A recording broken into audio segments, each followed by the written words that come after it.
मैं कहूंगा सरदार पटेल आप सब कहेंगे अमर रहे, अमर रहे। सरदार पटेल, सरदार पटेल, सरदार पटेल। सरदार पटेल की 150वीं जयंती का ऐतिहासिक अवसर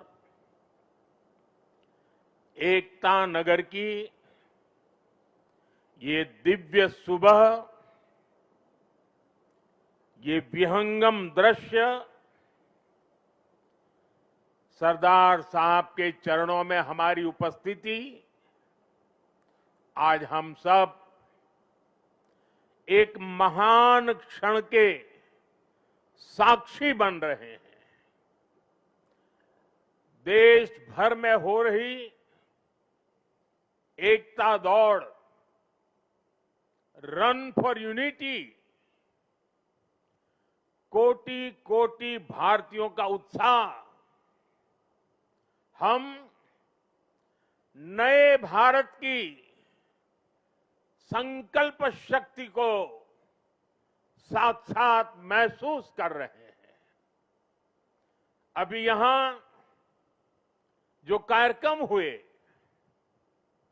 कल शाम जो अद्भुत प्रस्तुति हुई, उनमें भी अतीत की परंपरा थी, वर्तमान का श्रम और शौर्य था और भविष्य की सिद्धि की झलक भी थी। सरदार साहब की 150वीं जयंती के उपलक्ष्य में स्मृति सिक्का और विशेष डाक टिकट भी जारी किया गया है। मैं सभी 140 करोड़ देशवासियों को सरदार साहब की जयंती की, राष्ट्रीय एकता दिवस की बहुत बहुत बधाई देता हूं, अनेक अनेक शुभकामनाएं देता हूं।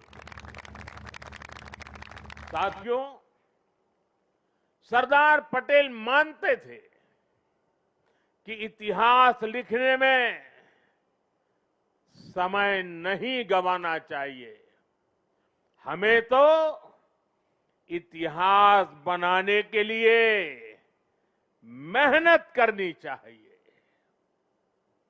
उनकी ये भावना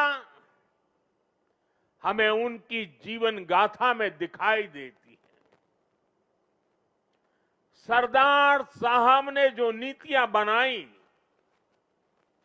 जो निर्णय लिए, उन्होंने नया इतिहास रचा, नया इतिहास बनाया। आजादी के बाद 550 से ज्यादा रियासतों को एक साथ जोड़ने का असंभव कार्य को उन्होंने संभव करके दिखा दिया। एक भारत श्रेष्ठ भारत का विचार उनके लिए सर्वोपरि था। इसलिए आज सरदार पटेल की जयंती का दिन स्वाभाविक रूप से राष्ट्रीय एकता का महापर्व बन गया है। जिस तरह हम 140 करोड़ देशवासी 15 अगस्त को स्वतंत्रता दिवस मनाते हैं, 26 जनवरी को गणतंत्र दिवस मनाते हैं, वैसे ही एकता दिवस का महत्व हमारे लिए प्रेरणा की पल है, गर्व की पल है। आज करोड़ों लोगों ने एकता की शपथ ली है। हमने संकल्प लिया है कि हम ऐसे कार्यों को बढ़ावा देंगे जो देश की एकता को मजबूती दें। यहां एकता नगर में ही एकता मॉल, एकता गार्डन, एकता के सूत्र को सशक्त करते दिखते हैं। साथियों, हर ऐसी बात जो देश की एकता को कमजोर करती है, हर देशवासी को उससे दूर रहना है। ये राष्ट्रीय कर्तव्य है। ये सरदार साहब को सच्ची श्रद्धांजलि है। यही आज देश की जरूरत है। यही आज एकता दिवस का हर भारतीय के लिए संदेश भी है, संकल्प भी है। साथियों, सरदार साहब ने देश की संप्रभुता को सबसे ऊपर रखा, लेकिन दुर्भाग्य से सरदार साहब के निधन के बाद के वर्षों में देश की संप्रभुता को लेकर तब की सरकारों में उतनी गंभीरता नहीं रही। एक और कश्मीर में हुई गलतियां, दूसरी ओर पूर्वोत्तर में पैदा हुई समस्याएं और देश भर में जगह जगह पनपा नक्सलवाद, माओवादी आतंक, ये देश की संप्रभुता को सीधी चुनौतियां थी। लेकिन उस दौर की सरकारों ने सरदार साहब की नीतियों पर चलने की जगह रीढ़ विहीन रवैये को चुना। इसका परिणाम देश ने हिंसा और रक्तपात के रूप में झेला। साथियों, आज की युवा पीढ़ी में बहुत से लोगों को पता नहीं होगा, सरदार साहब चाहते थे जैसे उन्होंने बाकी रियासतों का विलय किया, वैसे ही पूरे कश्मीर का विलय हो। लेकिन नेहरू जी ने उनकी वो इच्छा पूरी नहीं होने दी। कश्मीर को अलग संविधान और अलग निशान से बांट दिया गया। साथियों, कश्मीर पर कांग्रेस ने जो गलती की थी, उसकी आग में देश दशकों तक जलता रहा।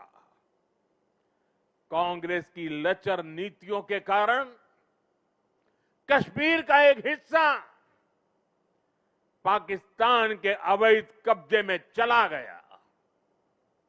पाकिस्तान ने आतंकवाद को हवा दी। State sponsored terrorism. साथियों, कश्मीर और देश को इतनी बड़ी कीमत चुकानी पड़ी, लेकिन फिर भी कांग्रेस हमेशा आतंकवाद के आगे नतमस्तक रही। साथियों, कांग्रेस ने सरदार साहब के विजन को भुला दिया, लेकिन हम नहीं भूले। 2014 के बाद देश ने एक बार फिर उनकी प्रेरणा से भरी फौलादी इच्छा शक्ति को देखा है। आज कश्मीर आर्टिकल 370 की जंजीरों को तोड़कर पूरी तरह मुख्य धारा से जुड़ चुका है। आज पाकिस्तान और आतंक के आकाओं को भी पता चला है कि भारत की असली ताकत क्या है। ऑपरेशन सिंदूर में पूरी दुनिया ने देखा है, आज अगर कोई भारत पर आंख उठाता है तो भारत घर में घुसकर मारता है।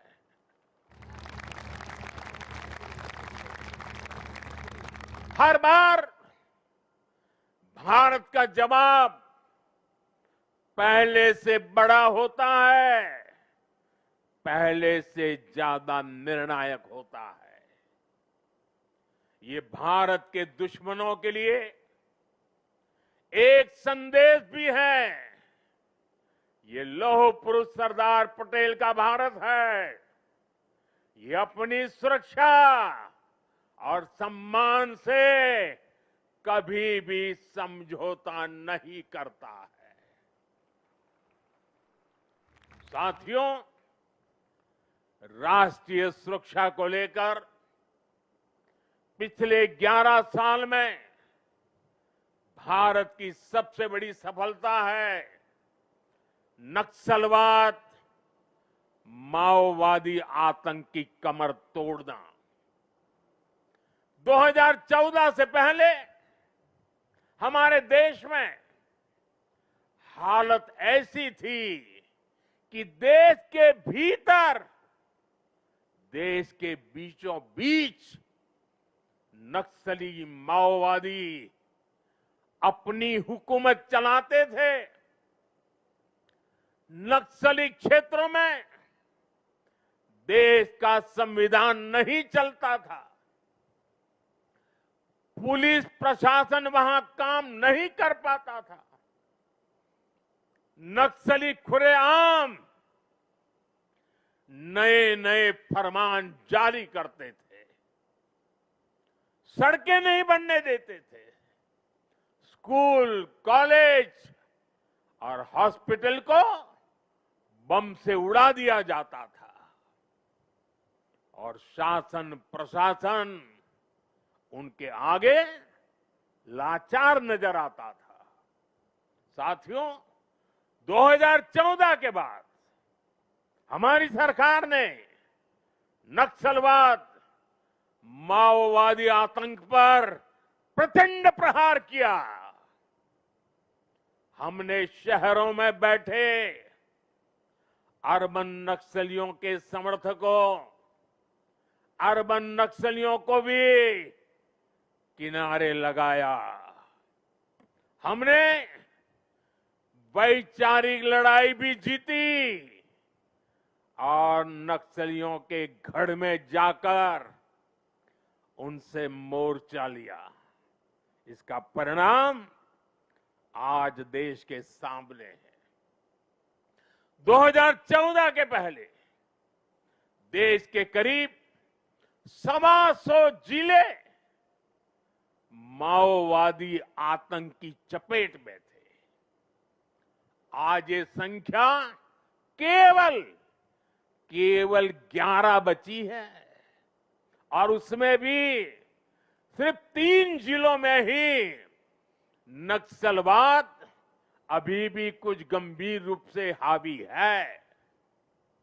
और आज मैं सरदार पटेल के सानिध्य में एकता नगर की इस धरती से पूरे देश को भरोसा दिलाता हूं, जब तक देश नक्सलवाद, माओवाद, उस आतंक से पूरी तरह मुक्त नहीं हो जाता, हम रुकने वाले नहीं हैं, चैन से बैठने वाले नहीं हैं। साथियों, आज देश की एकता और आंतरिक सुरक्षा को बहुत बड़ा खतरा घुसपैठियों से भी है। देश के भीतर दशकों से विदेशी घुसपैठिए आते रहे, वो देशवासियों के संसाधनों पर कब्जा करते रहे, डेमोग्राफी का संतुलन बिगाड़ते रहे, देश की एकता दांव पर लगाते रहे। लेकिन पुरानी सरकारें इतनी बड़ी समस्या पर आंख मूंदे रही। वोट बैंक की राजनीति के लिए राष्ट्र की सुरक्षा को जानबूझकर खतरे में डाला गया। अब पहली बार देश ने इस बड़े खतरे के खिलाफ भी निर्णायक लड़ाई लड़ने की ठानी है। लाल किले से मैंने डेमोग्राफी मिशन का ऐलान किया है, लेकिन साथियों, अब आज जब हम इस विषय को गंभीरता से उठा रहे हैं, तो कुछ लोग देश हित से ज्यादा अपने स्वार्थ को ऊपर रख रहे हैं। ये लोग घुसपैठियों को अधिकार दिलाने के लिए राजनीतिक लड़ाई लड़ रहे हैं। इनको लगता है कि देश एक बार टूट गया, आगे भी टूटता रहे, इनको कोई फर्क नहीं पड़ता। जबकि सच्चाई ये है कि अगर देश की सुरक्षा और पहचान खतरे में आएगी, तो हर व्यक्ति खतरे में आएगा। इसलिए हमें आज राष्ट्रीय एकता दिवस पर फिर से संकल्प लेना है। हम भारत में रह रहे हर घुसपैठिए को बाहर निकाल करके ही रहेंगे। साथियों, जब हम लोकतंत्र में राष्ट्रीय एकता की बात करते हैं, तो इसका एक स्वरूप ये भी है कि हम विचारों की विविधता का सम्मान करें।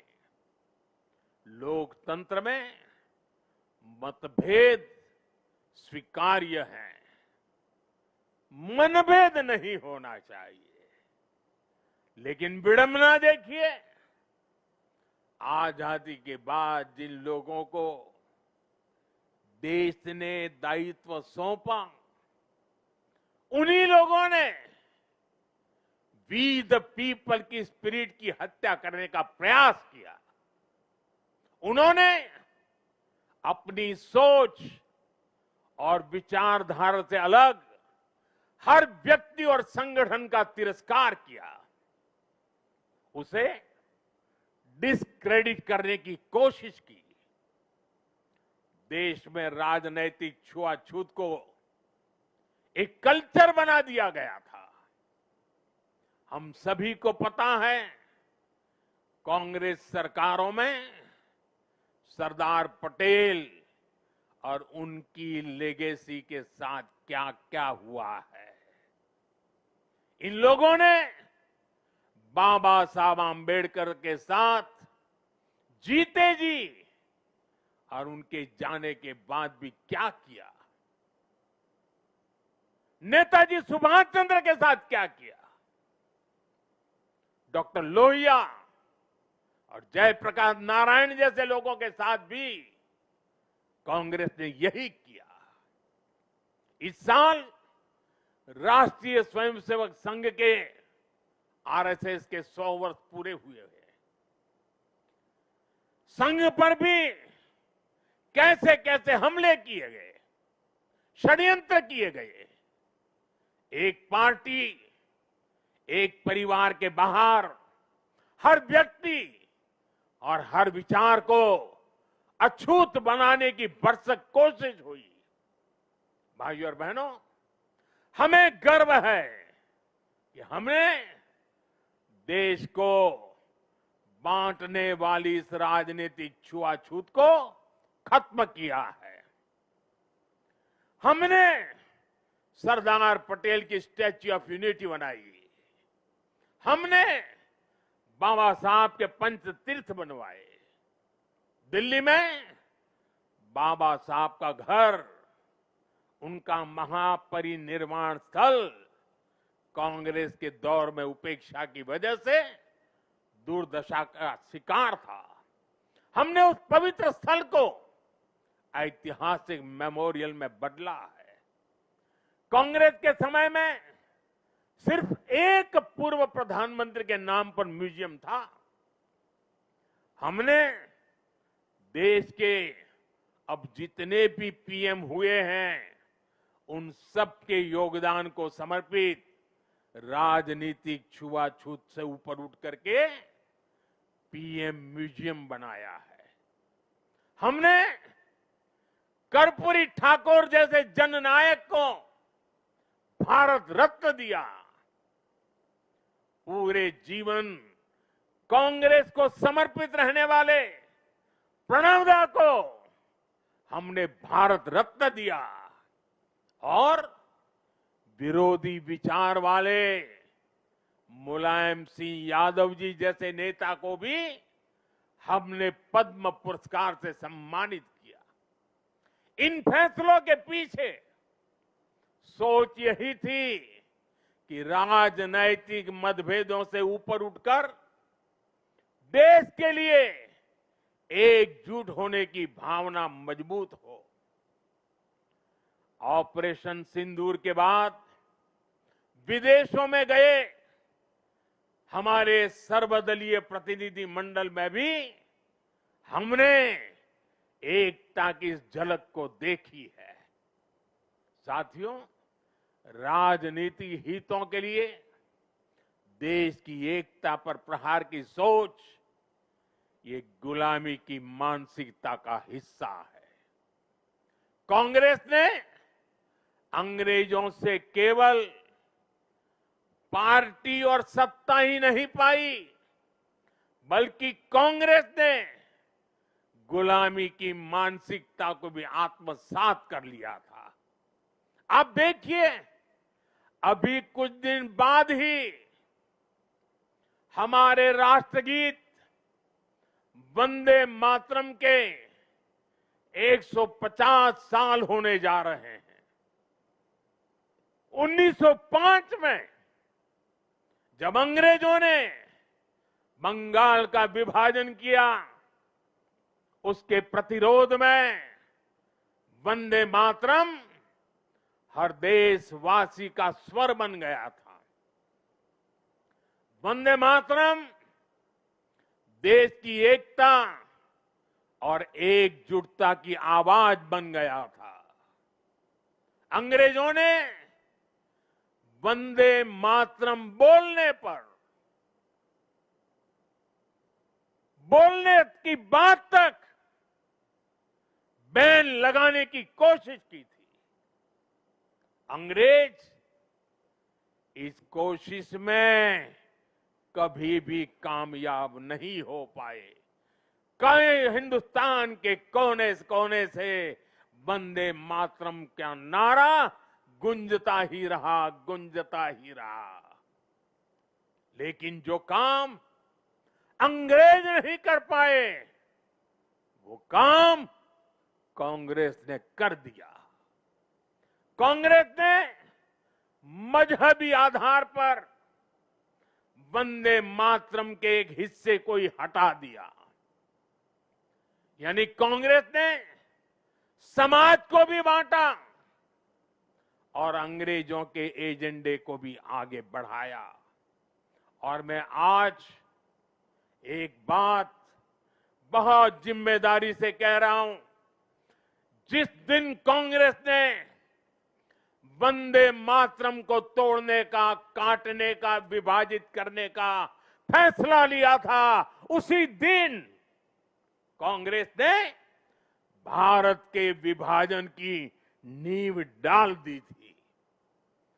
कांग्रेस ने वो पाप नहीं किया होता तो आज भारत की तस्वीर कुछ और होती। साथियों, उस समय सरकार में बैठे लोगों की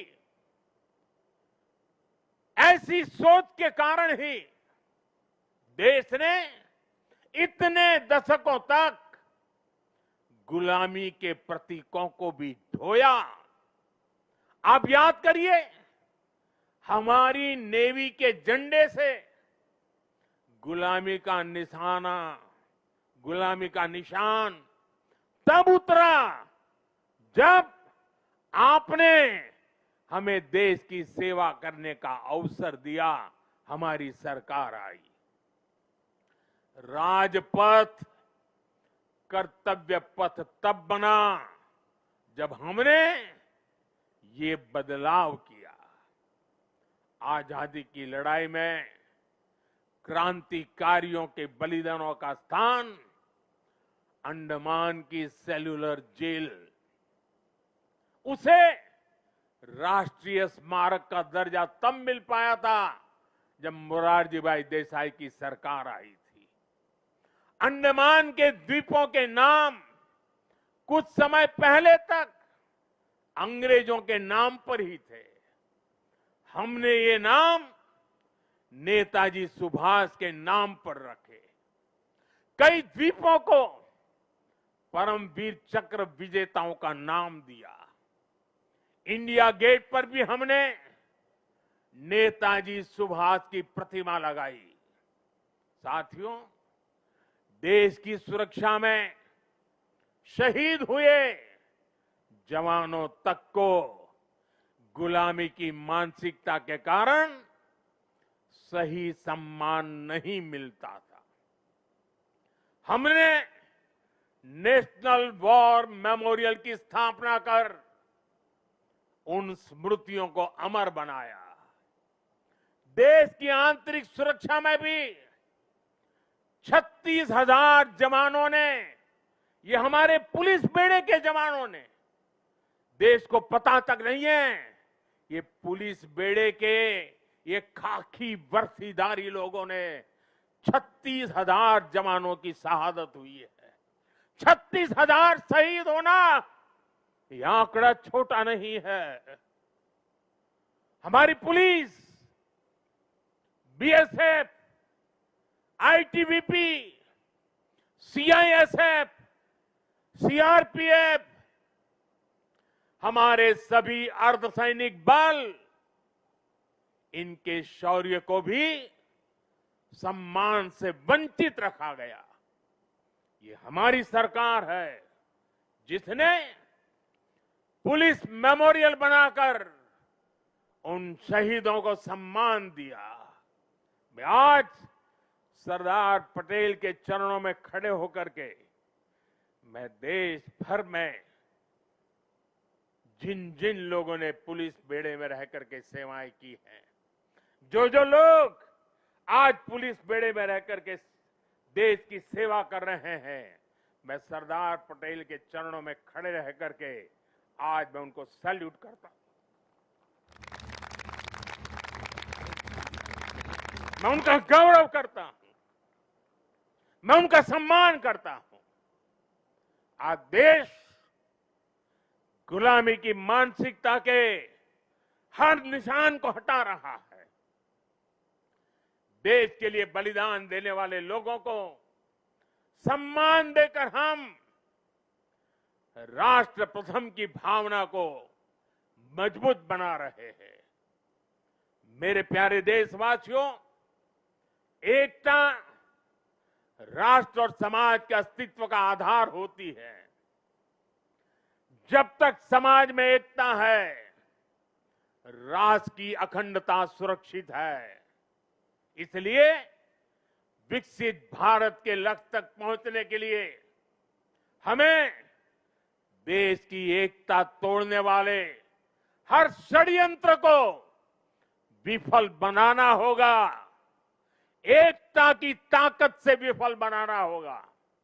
इसलिए आज देश राष्ट्रीय एकता के हर मोर्चे पर निरंतर काम कर रहा है। भारत की एकता के इस अनुष्ठान के 4 आधार स्तंभ हैं। एकता का पहला स्तंभ है सांस्कृतिक एकता। ये भारत की संस्कृति है जिसने हजारों वर्षों से राजनैतिक हालातों से अलग भारत को एक राष्ट्र के रूप में अमर रखा है। हमारे 12 ज्योतिर्लिंग, 7 पुरियां, 4 धाम, 50 से अधिक शक्तिपीठ, तीर्थ यात्राओं की परंपरा, ये वो प्राण ऊर्जा है जो भारत को एक चैतन्य राष्ट्र बनाती है। इसी परंपरा को आज हम सौराष्ट्र तमिल संगमम और काशी तमिल संगमम जैसे आयोजनों के जरिए आगे बढ़ा रहे हैं। हम अंतर्राष्ट्रीय योग दिवस के जरिए भारत के महान योग विज्ञान को नई पहचान दिला रहे हैं। हमारा योग आज लोगों को जोड़ने का माध्यम बन रहा है।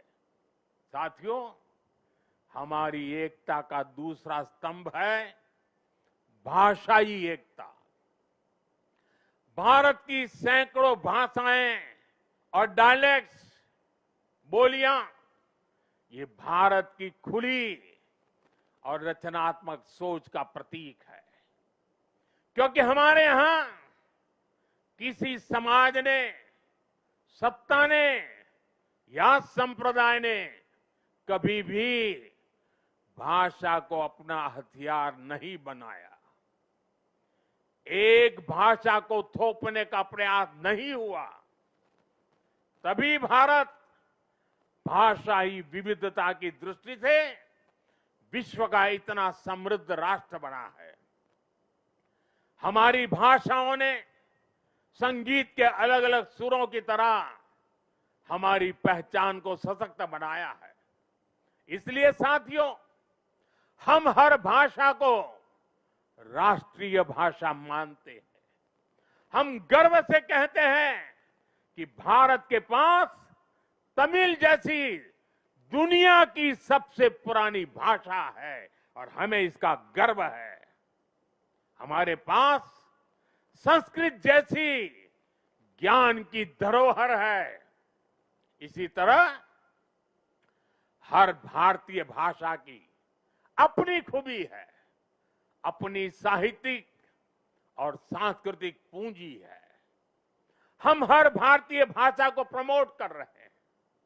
हम चाहते हैं कि हिंदुस्तान के बच्चे अपनी मातृभाषा में पढ़ाई करें और आगे बढ़े।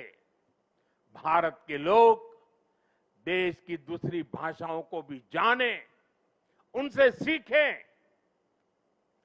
भाषाएं हमारी एकता की सूत्रधार बने। और ये एक दिन का काम नहीं है, ये निरंतर चलने वाला काम है जिसकी जिम्मेदारी हम सबको मिलकर के उठानी है। साथियों, हमारी एकता का तीसरा स्तंभ है भेदभाव मुक्त विकास। क्योंकि गरीबी और भेदभाव ही सामाजिक ताने बाने की सबसे बड़ी कमजोरी होते हैं।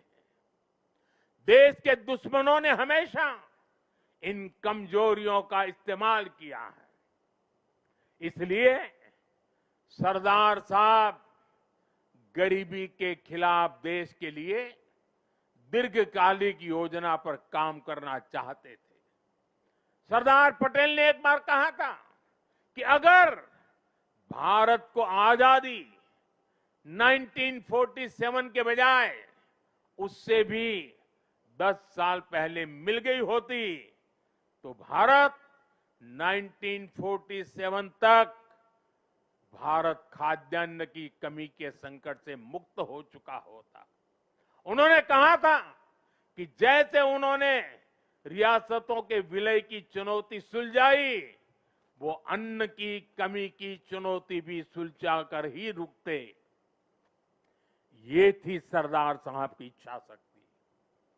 बड़ी से बड़ी चुनौती से निपटने के लिए हमें यही इच्छा शक्ति दिखानी होती है।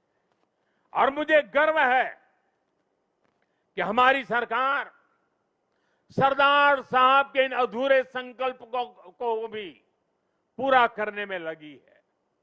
बीते एक दशक में हमने 25 करोड़ देशवासियों को गरीबी से बाहर निकाला है। आज करोड़ों गरीबों को घर मिल रहा है, घर घर साफ पानी पहुंच रहा है, मुफ्त इलाज की सुविधा मिल रही है। यानी हर नागरिक के लिए गरिमापूर्ण जीवन, ये आज देश का मिशन भी है और विजन भी है। भेदभाव और भ्रष्टाचार मुक्त ये नीतियां आज राष्ट्रीय एकता को मजबूत बना रही है। साथियों, राष्ट्रीय एकता का चौथा स्तंभ है कनेक्टिविटी से दिलों का कनेक्शन। आज देश में रिकॉर्ड हाईवेज और एक्सप्रेसवेज बन रहे हैं। वंदे भारत और नमो भारत जैसी ट्रेनें भारतीय रेल को ट्रांसफॉर्म कर रही है। छोटे शहर भी अब एयरपोर्ट की सुविधा से जुड़ रहे हैं। इस आधुनिक इंफ्रास्ट्रक्चर से भारत को लेकर दुनिया का नजरिया ही पूरी तरह बदल रहा है। इसने उत्तर से दक्षिण, पूरब से पश्चिम देश की दूरियों को भी कम किया है। आज लोग आसानी से दूसरे राज्यों में पर्यटन के लिए जा रहे हैं, व्यापार के लिए जा रहे हैं। ये पीपल टू पीपल कनेक्ट और कल्चरल एक्सचेंज, उसका एक नया दौर है जो राष्ट्रीय एकता को बल दे रहा है। और डिजिटल रिवॉल्यूशन जो हुआ है, उसने इस एकता को नई मजबूती देने का अवसर भी दिया है। आज डिजिटल कनेक्टिविटी का भी दिलों की कनेक्टिविटी में एक नया मार्ग प्रशस्त हो रहा है। साथियों, सरदार पटेल ने एक बार कहा था, मुझे सबसे ज्यादा खुशी तब मिलती है जब मैं देश के लिए काम करता हूं। मैं भी आज हर देशवासी से यही आह्वान करता हूं। देश के लिए काम करने से बड़ी खुशी कोई और नहीं हो सकती। मां भारती की साधना हर देशवासी की सबसे बड़ी आराधना है। जब 140 करोड़ भारतवासी एक साथ खड़े हो जाते हैं तो चट्टानें खुद रास्ता छोड़ देती हैं।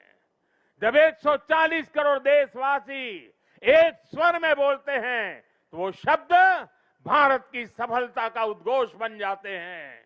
हमें एकता के इसी मूल मंत्र को अपना संकल्प बनाना है। हमें बंटना नहीं है, हमें कमजोर नहीं पड़ना है। यही सरदार साहब के लिए हमारी सच्ची श्रद्धांजलि है। मुझे विश्वास है हम सब साथ मिलकर एक भारत श्रेष्ठ भारत के संकल्प को मजबूती देंगे। हम साथ मिलकर विकसित भारत और आत्मनिर्भर भारत के सपने को पूरा करेंगे। इसी भाव के साथ मैं एक बार फिर सरदार साहब के चरणों में श्रद्धांजलि देता हूं। मेरे साथ बोलिए, भारत माता की आवाज देश के हर कोने में पहुंचनी चाहिए। साथियों, भारत माता की, भारत माता की। भारत माता की वंदे वंदे वंदे वंदे वंदे वंदे वंदे। आप सबका बहुत बहुत धन्यवाद।